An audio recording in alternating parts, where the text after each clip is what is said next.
What's going on, guys? Welcome back to The Shelf, and today I have another physical media video for you. Today I want to talk about the decision paralysis paradox, or the fear of missing out when it comes to physical media and choosing a movie to watch. I want to talk about what I would consider to be a near universal phenomenon that all physical media collectors experience at one time or another.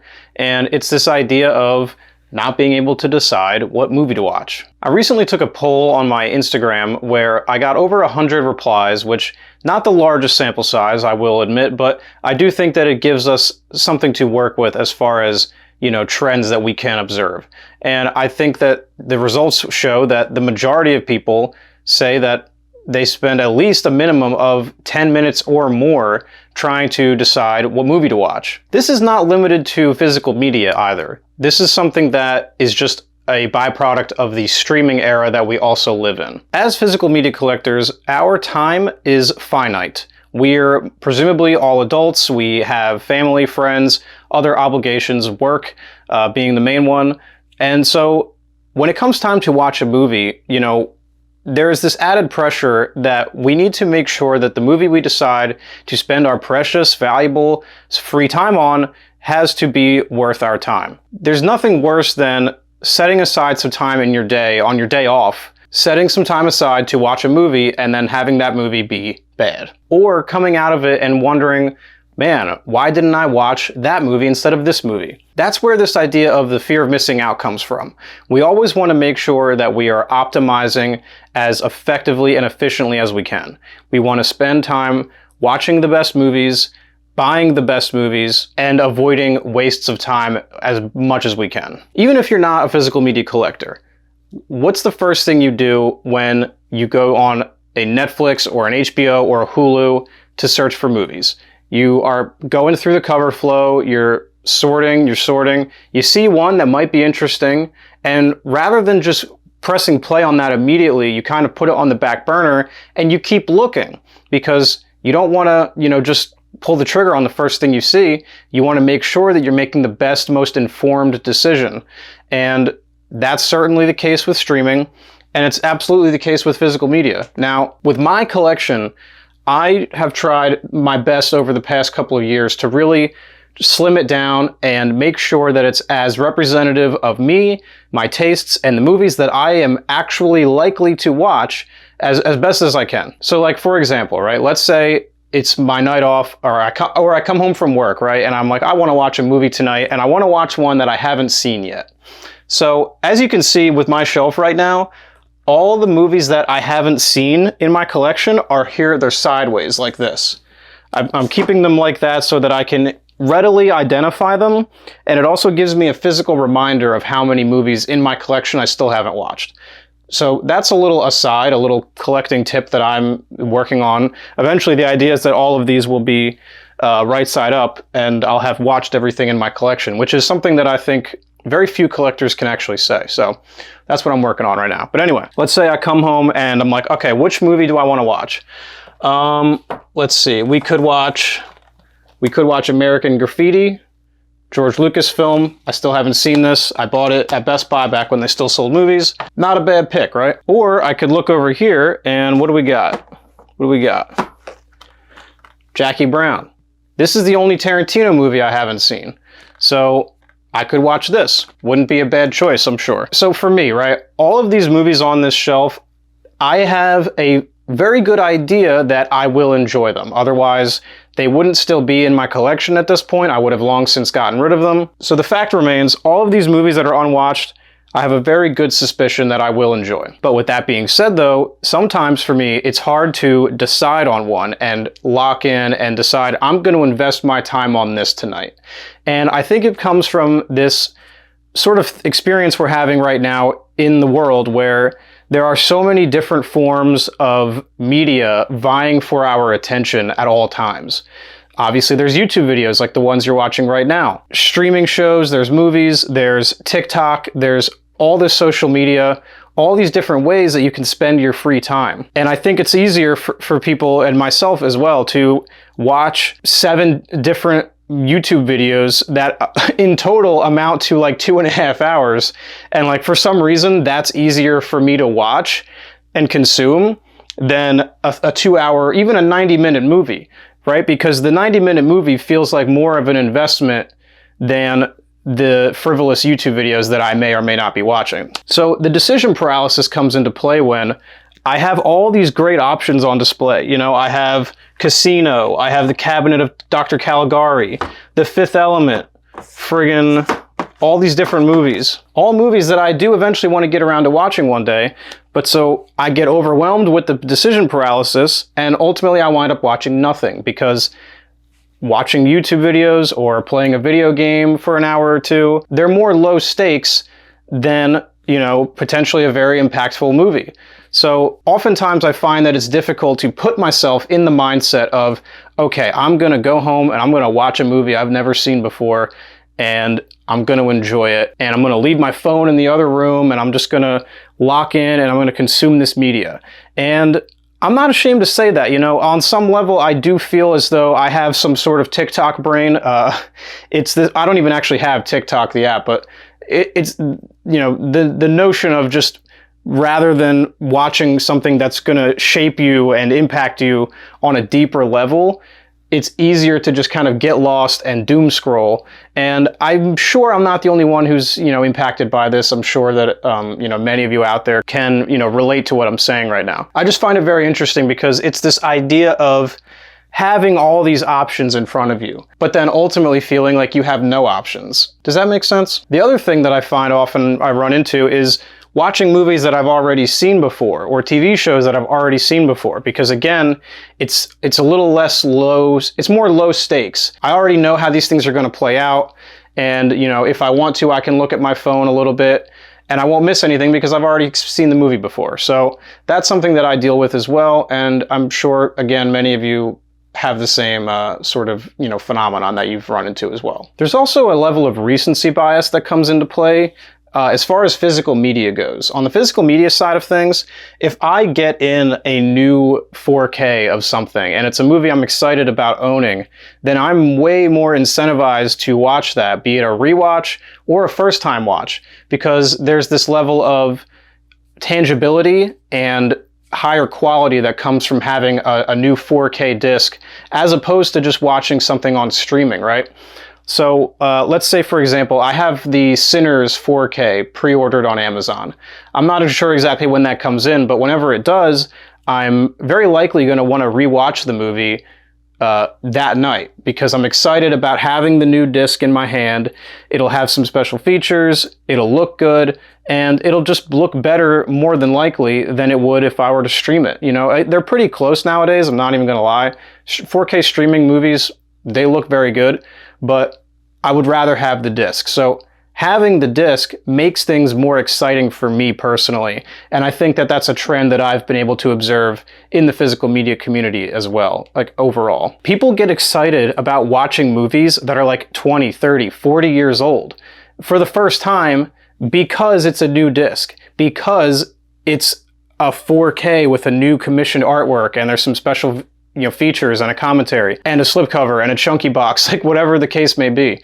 These things are what get physical media collectors excited about watching a movie. Now, take that same exact movie and say it's on streaming, and it's been on streaming for God knows how long, right?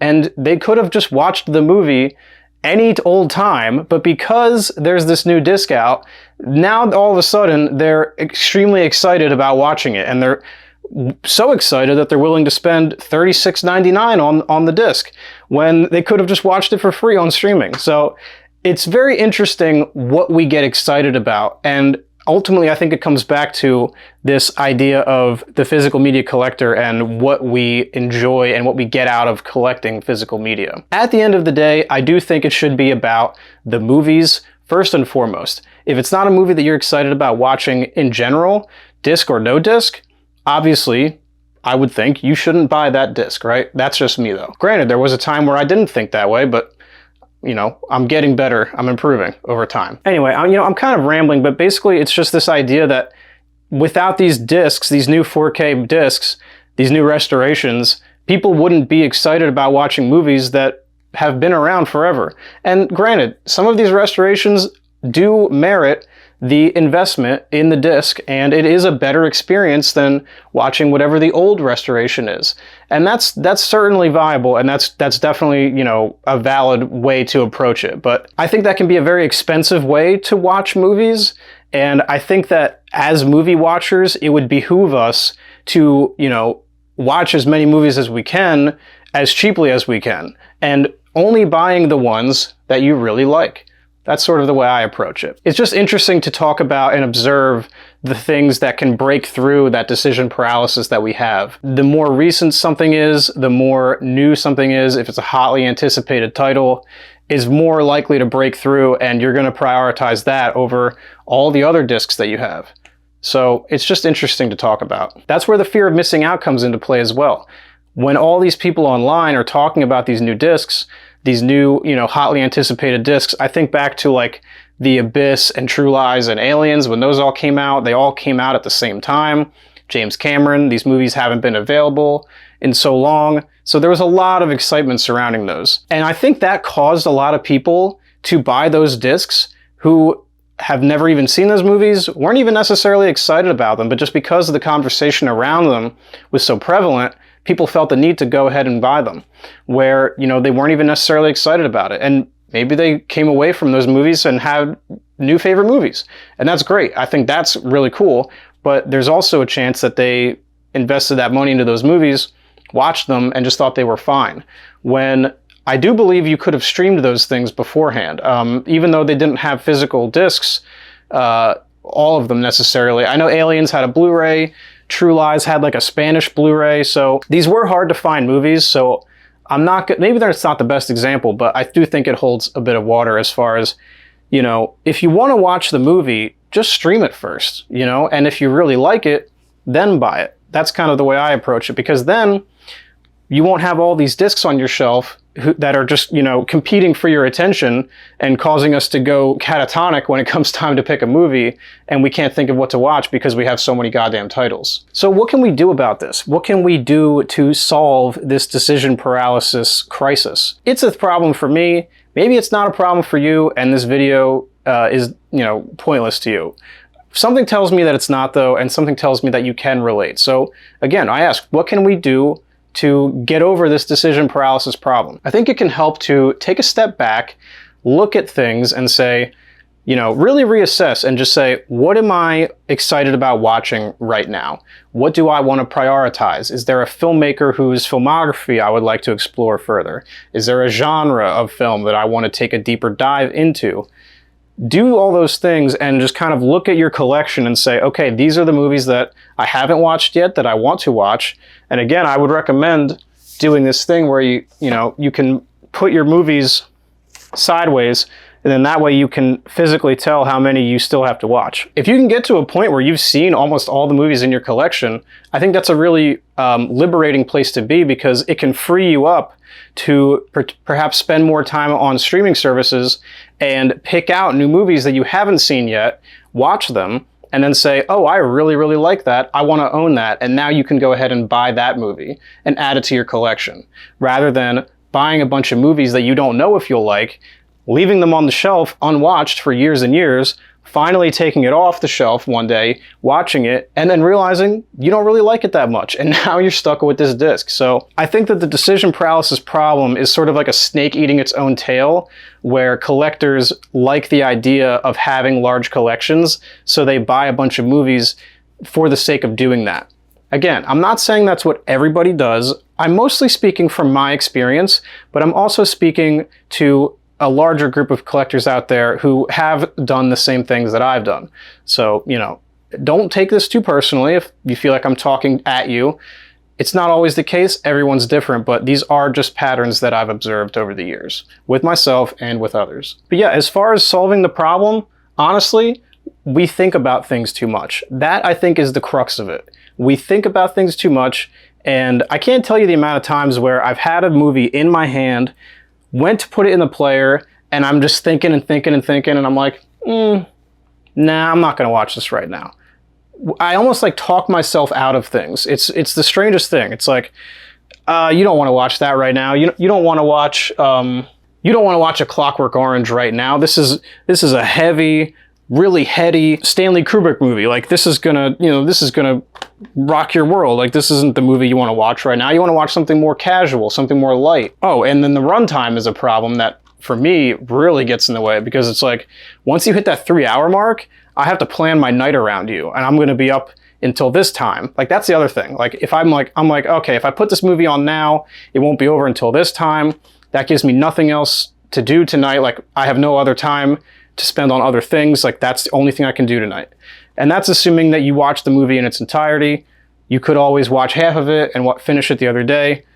I don't really like doing that, so that's not something that I do very often, but, again, that is a possibility. So, yeah, I think the solution is just grab something and press play, be it on streaming or on physical media. It's probably easier to do on streaming because you can literally just press a button and it's playing.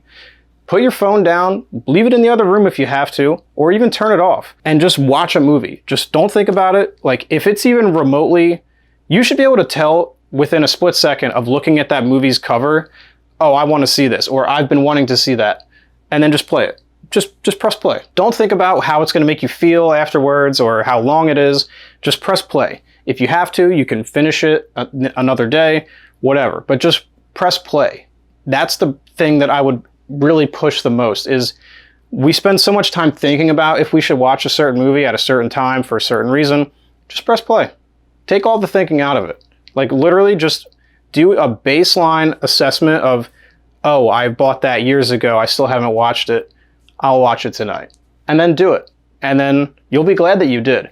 And if you do that like 2% more than you're currently doing it, you'll get through 2% more of your collection than you normally would in a year. So this video has been a lot of rambling, sort of just stream of consciousness thoughts that I've been having for a while on this subject. So hopefully you got some value out of this and found some of the things that I was saying logical, or made any kind of sense. Hopefully, this wasn't just me talking at you for however many minutes. But yeah, these are the kinds of physical media videos and conversations that I like having about the whys and the hows and sort of the things that we don't really talk about as much.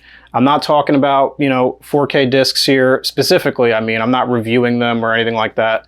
I'm more interested in the conversation surrounding physical media as a whole and why we do what we do. So if you like this video, please like it, subscribe if you haven't. We talk about new movies, old movies, physical media, and horror in general. I'll link a couple videos here at the end that are sort of physical media related as well, so you can check those out if you feel like it. So with all that being said, guys, please take care and watch more movies.